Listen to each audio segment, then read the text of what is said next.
Ho,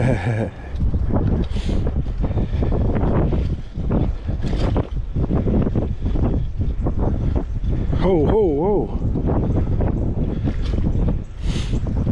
Come on, man.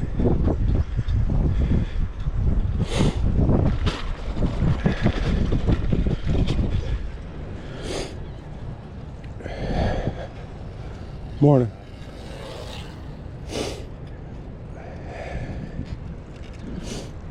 I don't like that picture, man.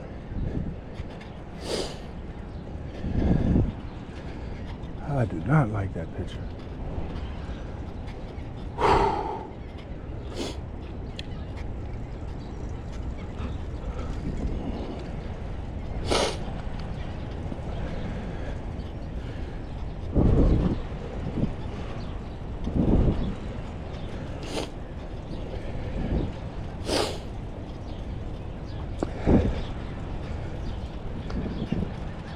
Don't like the picture.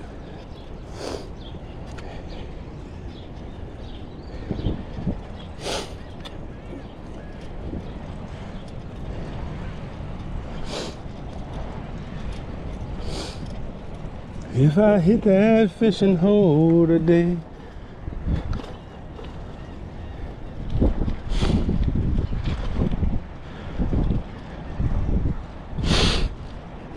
I gotta buy. Right now I'm here on this lake shore.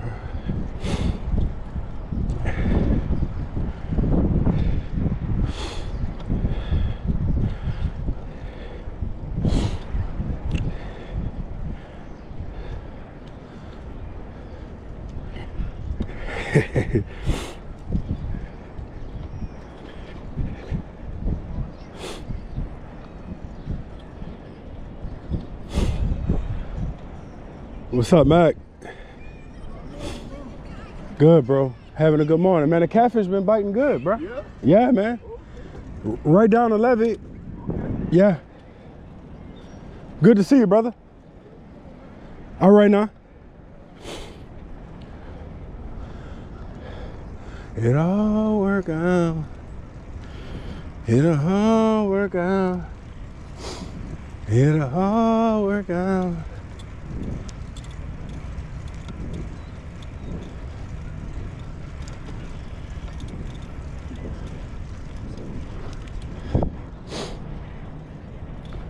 Morning. All right, what's up, bro? What's up, Slicky? Holla at your bill wide, man.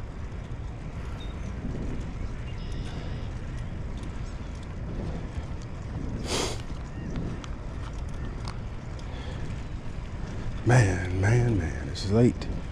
To the rescue. Here I am.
When I hit that fishing hole today,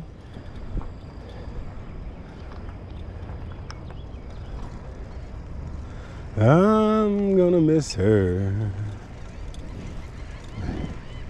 I gotta buy.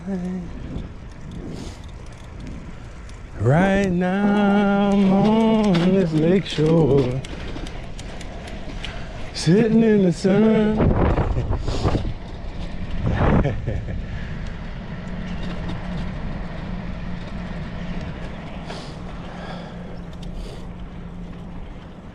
Skibbity whoa, oh, oh. Ooh, skibbity whoa, oh, oh.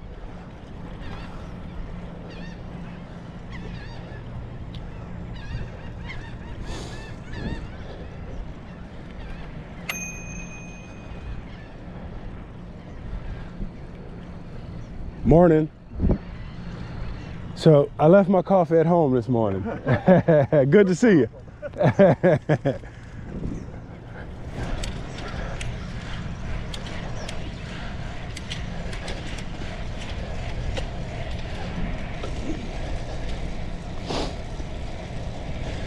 You know, I'm going back and forth with myself because I understand why cyclists wear short low tops. They don't wear high tops. And some of the theory is that I have, it's less weight. It's less weight to have a low top, and your feet get wet, especially in a warm tropical climate such as the deep south. So with wet feet comes athletics feet. Man, this is a beautiful, beautiful morning. Sometimes I pedal slow because I'm too busy looking at the beautiful sky. Look at the water. You got that tug right there, man, that Louisiana life. As they say, tug trash, all that good stuff. It just is, it's breathtaking. I don't need to go to the beach to have that same feeling. If the tugs wouldn't be running right now, there ain't a state in this world, there ain't a land in this world that this doesn't compete with. This is just as beautiful as Alaska, the islands, Mexico, Panama, man, Brazil, you know, like, it's comparable. It doesn't matter where you live at on this earth. There is beauty somewhere. You just got to find it. And when you find it, you have to appreciate it for what it is. You can't compare it to something else because it's not, it's unique.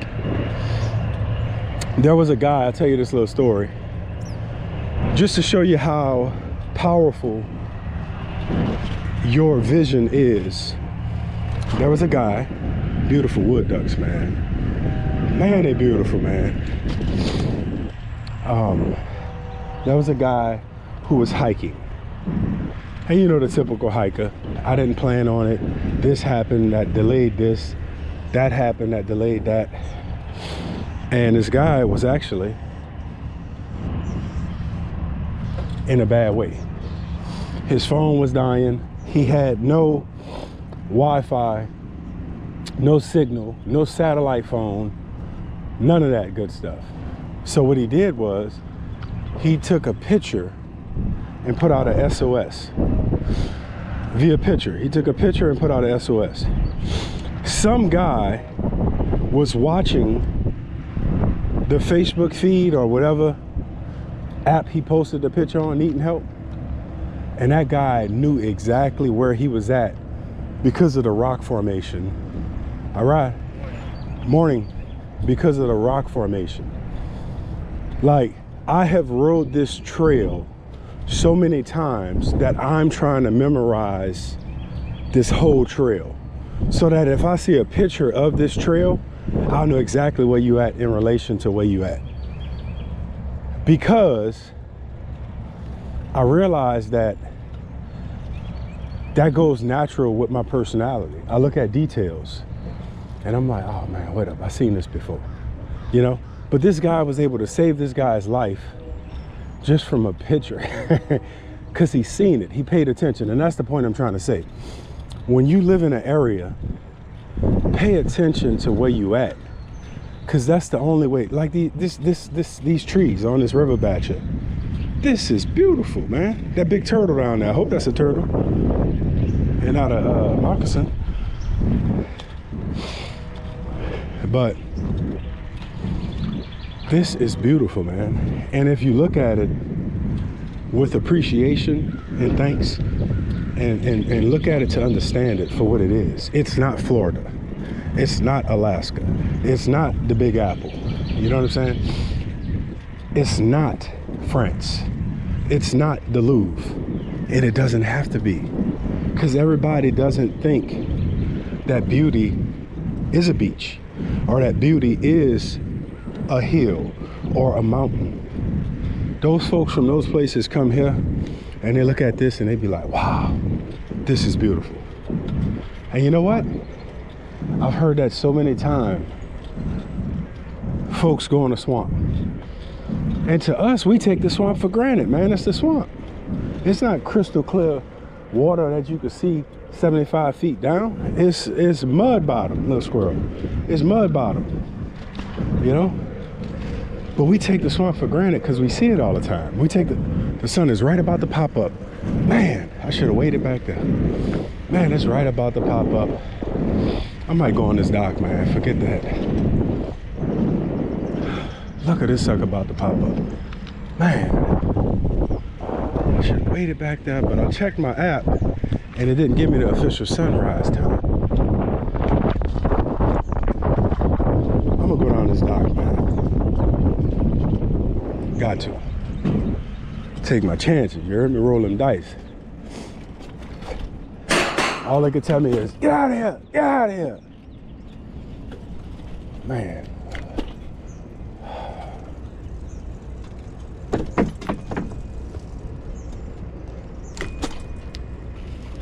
Look at this. Okay, we'll have to accept that for what it is. So clearly it's been up for some time, but with the cloud cover. So you have to find the beauty in what you have, because that's where the true beauty comes anyway. And I'll illustrate it this way. You have a car, right? Oh man, I gotta have this new Lexus. Gotta have this new Lexus. Right? Gotta have it. Okay, so you buy it. Just like everybody else, you buy it. And next year, new model come up. Tail lights different, heated seats. And what you say? Man, I just gotta have this Lexus. And so you upgrade your whole life. You constantly upgrade.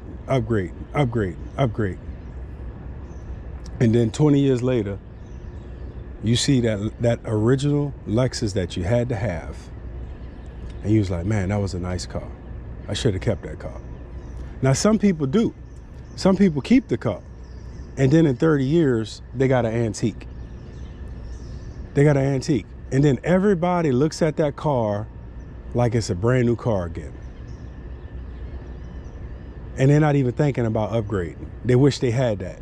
And now you got a collector's piece. And I use Lexus, but nobody collecting Lexus. Let's just be real. You know, it could have been a Chevelle in the 60s or the 70s. You know, it could have been a Mustang in the 60s or the 70s or the 80s or the 90s, you know. And now you have a collector item. That GT, that Shelby, you know. You understand the point I'm making. So if sometimes you just hold on to what you got, it's gonna come back around. It's gonna come back around, but you gotta appreciate what you have. You can't let the commercial system force you to upgrade everything, man. People doing it to their bodies. They wanna look younger. Look, I'm 43 years old. I got gray hair. I can't tell you the full story. One day I went to work and I found a gray hair somewhere. Let me just say that, right? I found this gray hair somewhere, you know? So one of the guys a little bit older than me, not much, I said, bruh, how come you didn't tell me gray hair grew over there, you know? He said, man, I thought you knew. I said, how was I supposed to know that, man? You know, we're supposed to be looking out for each other. We learn from our dads, our uncles, our homeboys, our mentors about how to be a man. You know what I'm saying? Like, bro, you should have told me that, man. You older than me. You got me by 3 years. You're supposed to be giving me the 3-year report. So that's what I'm trying to say. That's what I'm trying to say, you know. So a lot of folks are trying to upgrade their body. They want to inject this, feel this, you know, plump this and all that other stuff. But guess what? You could put all that L'Oreal on you want. You could put all that Revlon on you want. That is not stopping anything. It don't matter. Like they say, you know, I was telling this to somebody recently. You know, like, we don't know, some of us don't know the natural aging process. We don't know what it looks like. Because all we see is, you know, that Dark and Lovely, that Revlon, that Maybelline. So we don't even know the natural aging process and what it's supposed to look like. And then the bad thing about that is it really distorts your view towards women and men. Because if you are a man, like I remember when I first started working at Whole Foods, man, it blew me away. Like I would see some of these ladies who wasn't into all of that makeup and dye, hair dye, and all of those type of beauty products. And I didn't know how old they were. It was so confusing. I didn't know if I should have said miss or ma'am. But once you see them enough and you see the vitality and you see the kind of shape they're in because of their diet and their exercise and all of their lifestyle, you realize these are young women. And that I've been lied to by the beauty industry of this is what a 40-year-old woman looks like. This is what a 50-year-old male looks like. You know, like, I love my gray hair. I love it. I look in the mirror and I count them. And I don't get depressed by that. Because it's me. Morning. Morning. How's it going? All right. It doesn't depress me at all. Because, man, that sky is beautiful. It's the process. You know, it's like once you're on the Ferris wheel or the roller coaster, you on the roller coaster, man. Enjoy the ride. Don't look at the other rides in the park. You on the roller coaster. That's what I'm trying to say. You know, that's what I'm trying to say.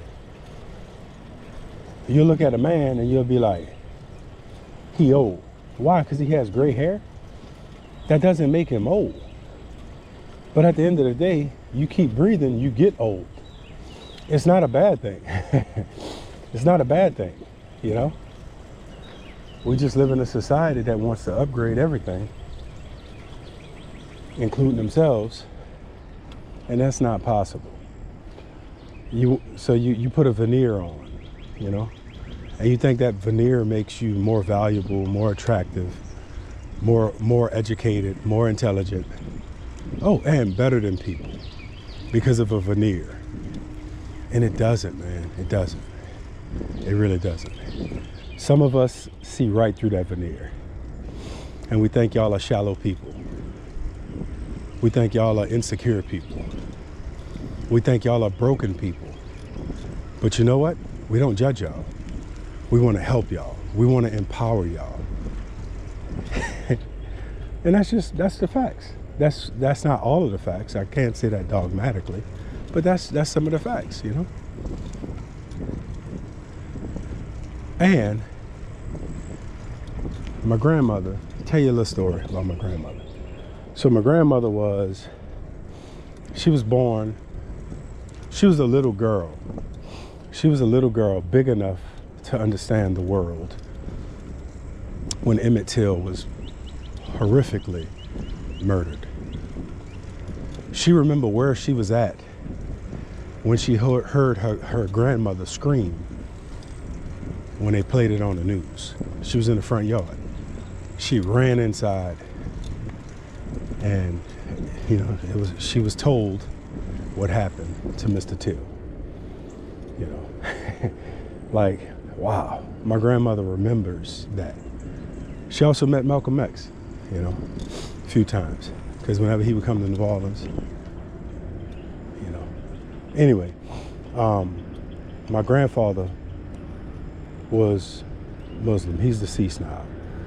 But, so, Grandma remember that.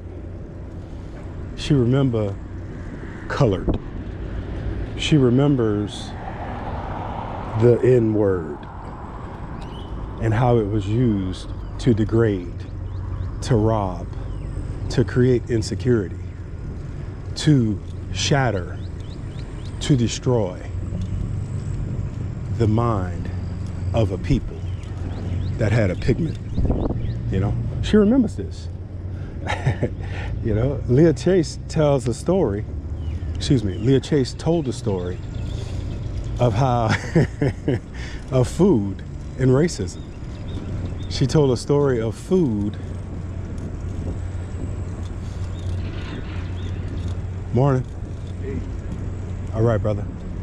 She tells a story of food and racism. You know, she told this story of walking down Canal Street past the white-only restaurants, you know?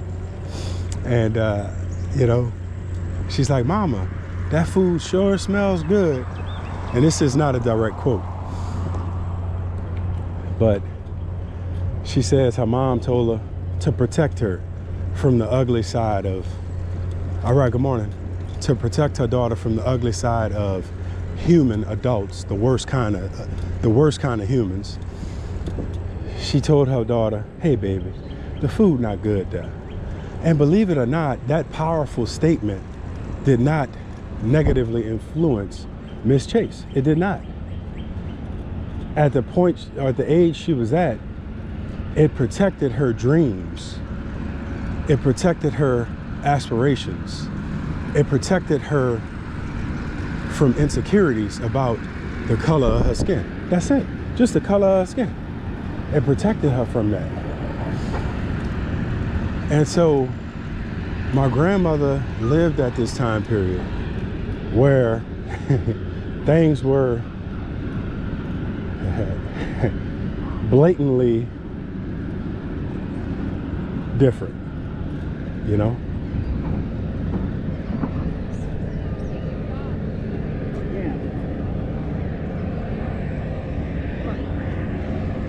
So it's one of those things where my grandmother was alive during this point. My dad and mom were alive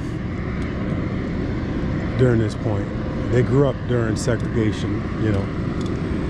My grandfather, my dad's dad, he could not sit where he wanted on the bus, you know, and as diverse as New Orleans was, New Orleans had some black eyes, man. They really did, you know, and that's not that far removed from mainstream society. It's just not mainstream anymore in the South, in the North, because it happens all over the world. Every country has somebody that's in control, and everybody has somebody who's a minority or who's not wanted there.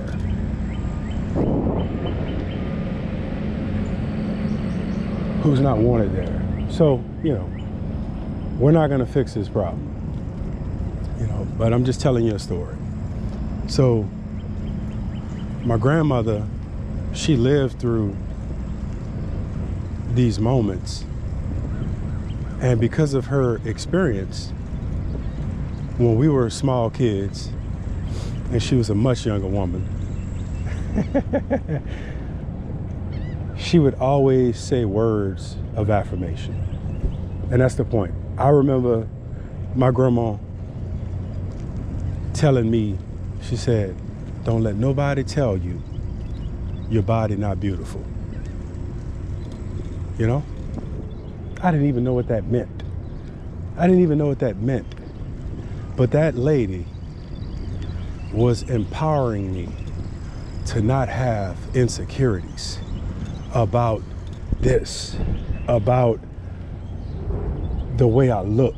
Not just pigment though, my lips, my nose, my legs, my height, my weight. You know what I'm saying? Just with simple words of affirmation.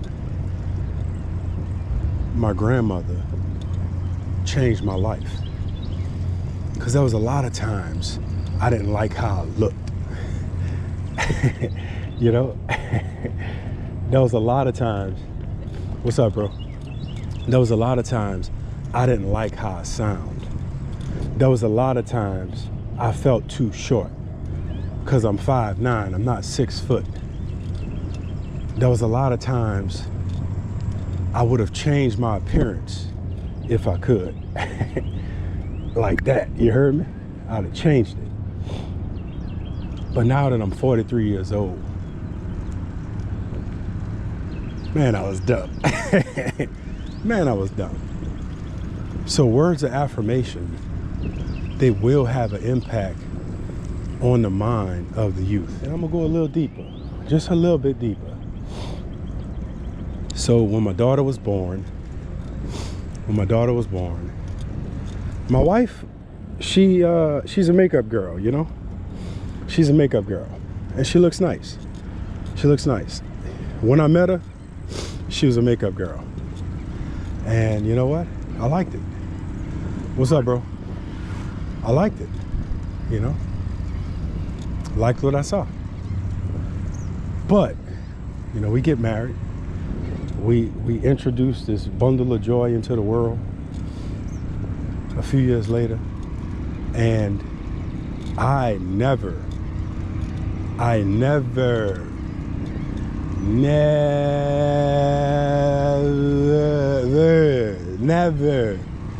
wanted my daughter to be enslaved to the marketing and commercial system. Somebody got jug lines out, man. I'm so happy to see that. Somebody got jug. They got some Cajuns out here now. They got some Cajuns out here. So I never wanted my daughter, look how beautiful and ugly that is all at the same time. I never wanted my daughter to be enslaved to the commercial system of makeup. I never wanted her to be enslaved to the insecurities that come. Girls with curly hair, they want straight hair. Girls with straight hair want curly hair.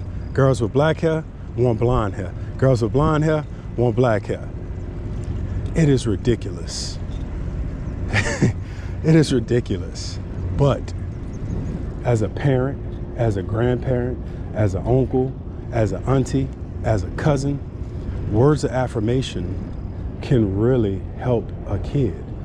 So in my personal experience, when my daughter was born, when our daughter was born, this is my fishing hole right here. Patterson at Bedford, right there. During between the willows. What's up, man? So when my daughter was born, our daughter was born, I've been struggling with that for 20 years. Anyway, when our daughter was born, I never wanted her to become enslaved to the marketing side of makeup. Listen, if you're an ugly woman, and it's just facts, if you're an ugly woman, wear makeup, but you still gonna be ugly. You still gonna be ugly. Makeup ain't gonna make you look no better. So if you just be an ugly woman without makeup, you know what's gonna happen?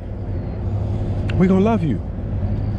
Because we're gonna see the ugliness for the first maybe 100 times. And then because of who you are, the great woman that you are, because of your personality, because of sugar, honey, please, all of that good stuff you do, we're gonna be like, that's a beautiful woman. And now we're not gonna see the ugliness. Because we are vain people, let's be honest. We are vain people. We think this person is attractive, this person is not attractive. But guess what? There are more unattractive people than attractive people until you get to know the person, and then they become beautiful people. Because you don't see that attraction stuff. You don't see that Maybelline stuff, you know? And this is all my opinion. But I'm just trying to let you know how my grandmother helped me in one area, and how that influenced me with our daughter. So I always told the wife, I do not want my daughter wearing makeup, period. You can wear all the makeup you want. You can wear all the makeup you want. I do not want our daughter wearing makeup. It's nothing to discuss. This is nothing to discuss. This is something I'm not budging on. And guess what? You don't have to agree with me. I'm not asking you for your opinion. Respectfully, of course. So, and I'm not trying to influence you as a parent. Your house is your house, and I respect that. And I'm always going to respect that, whether I agree or not. Your house is your house. So, another thing, you know, they had a lot of these celebrity kids that had shows on Nickelodeon and the Disney Channel and some of these other channels, and they made movies, and they were super famous. And you could buy the book bag for school, and you got this big head of whoever, you know. And then these kids grow up, they all crash out. You know what I'm talking about? They all start doing stuff that's like, I don't agree with those morals.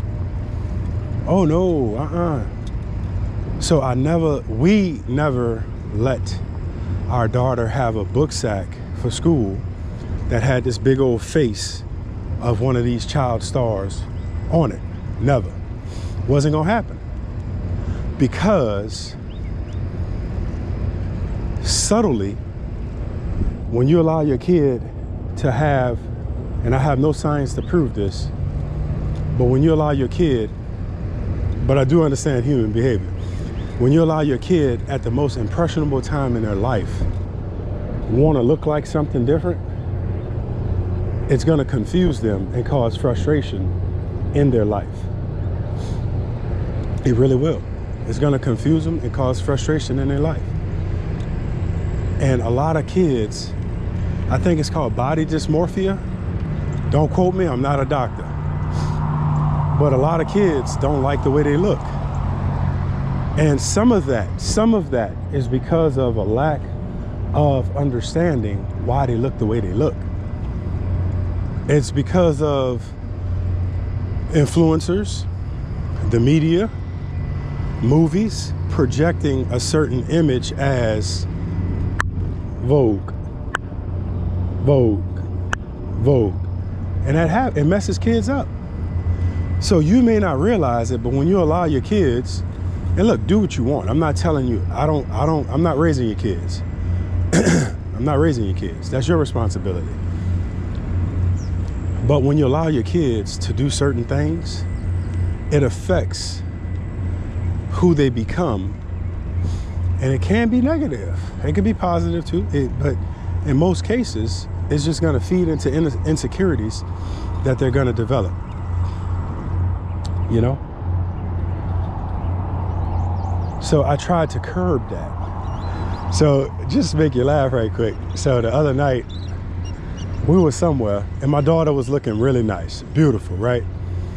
And we were at a pizzeria with a friend of mine and his family. And so I said, boo boo, what's that on your lip? I was just clowning with her, you know, but she had some lipstick on, you know what I mean? And it looked nice, it really did.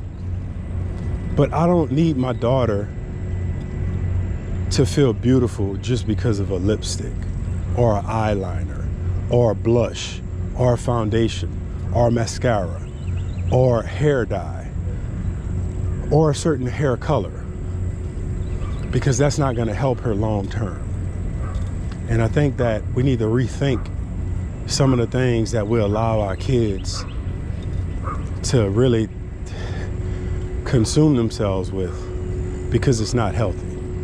You know, they have countries where it's illegal to dye your hair a certain color. You know, and guess what? I don't agree with it or disagree with it, but that was very interesting to me. That was very interesting to me. Very interesting, you know? But at the end of the day, if you don't have words of affirmation for the youth, things are going to be so much harder and more complicated on them because all of the pressure they have on them. And you might say, they ain't paying rent, lights, gas, water. What kind of pressure they got? Ask one of them. Ask one of them. And eventually, if they ever open up, they'll tell you. They'll tell you, man, this is a depressing world to live in. This is a hard world to live in, you know? But if you're a youngster and you're out there, you know what I'm saying? Just remember your value. And your value doesn't come from how many likes you got, how many followers you got, what you look like. It does not come from that. Your value comes from you doing what you are doing. Your value comes from you waking up every day and conquering the day. That's where your value comes from. Your value comes from you being a great person. And if you got those people in your life that's bullying you or harassing you because of how you look, I'm gonna tell you a secret. At the end of the day, they're really jealous of you because you have something they don't have. They don't have. You have something they don't have. You have something that they don't understand. And that's why they're messing with you, because they're drawn to you. But because of their insecurities, they don't know how to just come out and say, hey man, can we be friends? Can we hang out? Now the ones that are really bullying you because they are weak people, just keep them out your life. Stay away from them. Stay away from them. Because you're better than that. But guess what? I'm going to tell you this, and this is the truth. I don't know if you ever heard this before, but sometimes bullies grow up. And you know what they'll do 25 years later? They'll tell you, man, I'm sorry. I'm sorry, man. I'm sorry. Sometimes bullies change. And sometimes other people change them. So it's a temporary moment. It's a temporary moment. One of the things that I've always done because of the words of affirmation my grandmother told me, I always accepted my big lips. I always accepted my brown skin. I always accepted my nappy hair. I love my nappy hair. Ain't a daggone thing wrong with my nappy hair. I don't want European hair. I have nothing against European hair, but I have nappy hair. So why am I gonna try to, you know, I better love this nappy hair? It's hard to work with. Life is hard. You know what I'm saying? Life is hard. So what I'm trying to tell you is, own whatever you don't like about yourself. So my niece has had a friend, and she used to tell me I had a double chin, you know, so she would grab me by the chin and like pinch it. She'd be like, ooh, you got a double chin, every time I saw her. And you know what? I said, man, I'm too old to get insecurities. I'm too old to get insecurities, man. I love my double chin, gobble, gobble. That's what I used to tell her, you know? I love my double chin. You have to love yourself. Now, don't love yourself like some of these people who you see on the internet. That's, have a good one, huh? That is straight vanity. That's not the kind of love I'm talking about. But love yourself because you're valuable. You have self-worth. You're not a shallow person. When all of the lights are off and nobody's around, you're somebody. Love that person. You're somebody. When the lights are on and the cameras are flashing, that's fake, man. That is fake. That is fake. Love yourself because you're somebody. You have value. You're worth it. You're not a loser. You're not a failure. You're not, don't ever regret being here. Don't ever regret being here. Because guess what?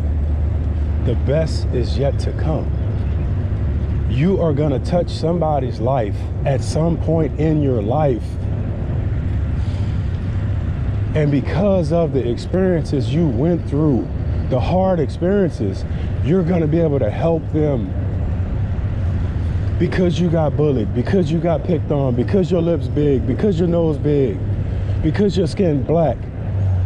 because your skin is pasty white, because of your freckles, you are going to be able to help somebody. You got to stick around. You got to stick around. And if nobody ever told you this, listen to me good. We need you. We need you. We need you here because you got work to do. You're going to help somebody.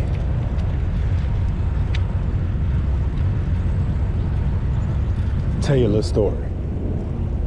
And I hope this GoPro die real quick. So, I think I was like 5 years old the first time I had some wild thoughts. And I got the thought because I think I was 5. Maybe something I saw on the TV.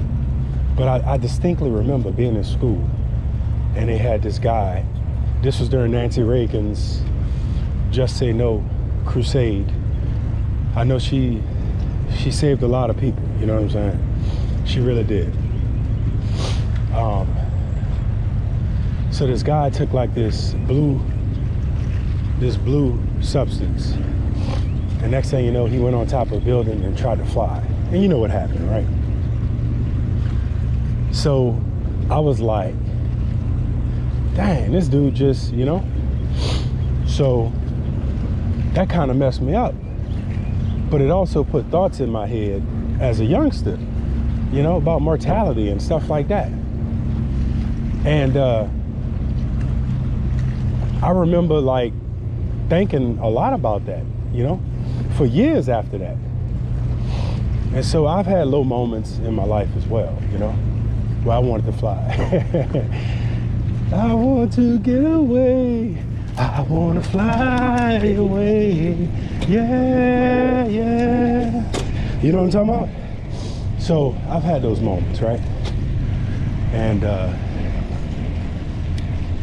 I remember being like young, man, double digits young.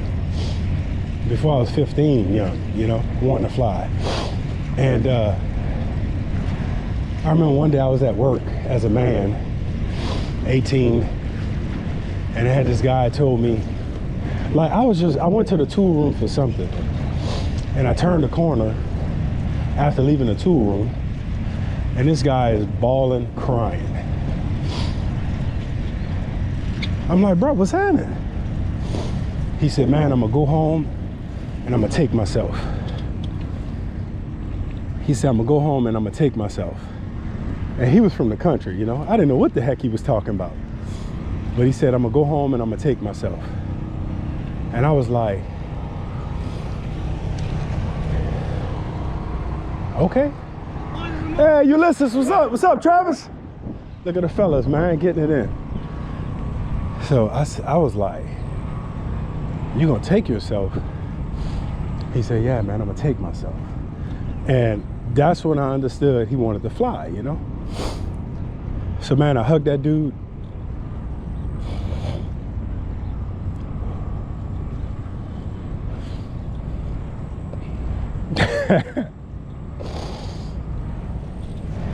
I hugged that dude like he was my son.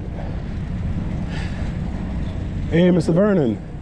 Good morning, good morning. How's it going? All right, good to see y'all now. I hugged that dude like he was my son. And I prayed with that guy.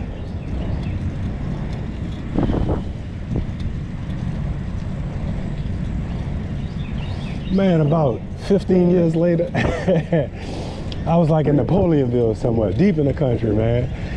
And look, I turned this corner at this store or something like that, you know? And I saw that guy, and the minute I saw him, I knew exactly who he was. You know, I knew exactly who he was. But you know what? That boy is still here. He never went flying. He never went flying. So what I'm telling you, if you're depressed, if you have anxiety, if you're broken, if you're hurt, if you want to fly, we need you here. What are we going to do without you? And that might not do nothing for you, but I'm telling you, You're here for a reason. You have a special gift. And at some point, you're gonna help somebody because of the struggle you've went through, because you didn't give up. You're gonna help somebody. Look, I'm gonna tell you this, man. All of us are messed up. All of us are messed up. All right, man. All of us are messed up. And all of us have issues, behaviors, things that are good and not good. All of us have those things. But as you give yourself a chance to live and to grow, you're gonna get past this chapter in your life, because life is just a book. It sucks at portions of the book. It sucks. And it does that for everybody. It sucks. But it's still a precious gift that you have. So you're a book. What chapter you on? I'm on chapter 43. I'm on chapter 43.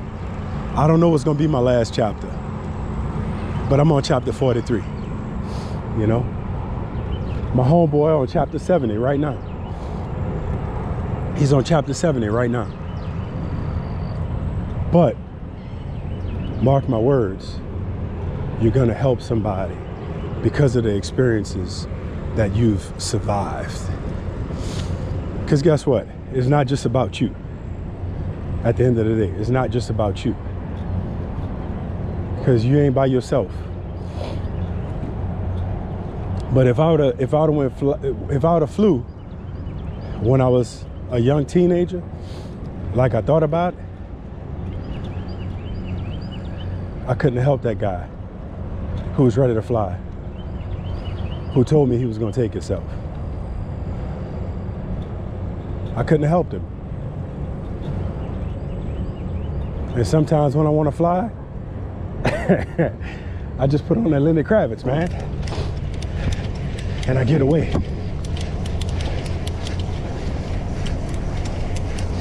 And I fly.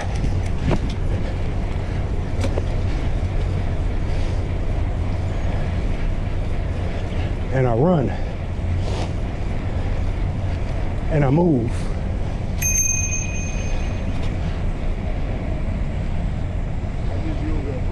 You know what I'm talking about? They have to put on. And then I come back to reality. My favorite duck, the wood duck, the sire and its mate.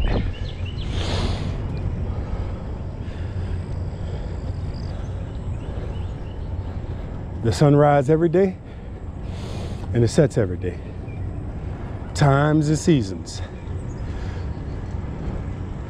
Winter, spring, summer, fall, unless you're in New Orleans. Then it's hot, hotter, hottest. Whew. That was a good crank. And ain't nothing wrong with getting help if you need it. Because help is just that, help.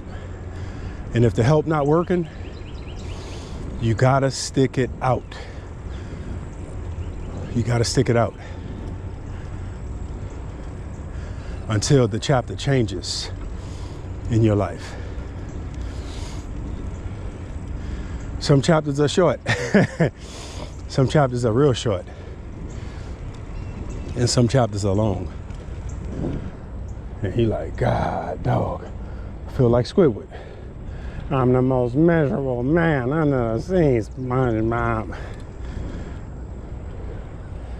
But you ain't by yourself now. You're not there. I didn't expect to talk about this today, but sometimes that's how it happens. Unscripted, unrehearsed, just a raw conversation about reality. So today I have a few insecurities, not many, but I own my insecurities. And believe it or not, starting this YouTube page was a real challenge because of the comments you get, putting yourself in a vulnerable light. But I've tried to learn from every comment, and I've tried to let it help me to be the person that I am. Look at that moccasin there, boy. That is a moccasin right there. See how fat he is in the middle, and then he tapers? That look like two moccasins. Boy, if I had a brick, man.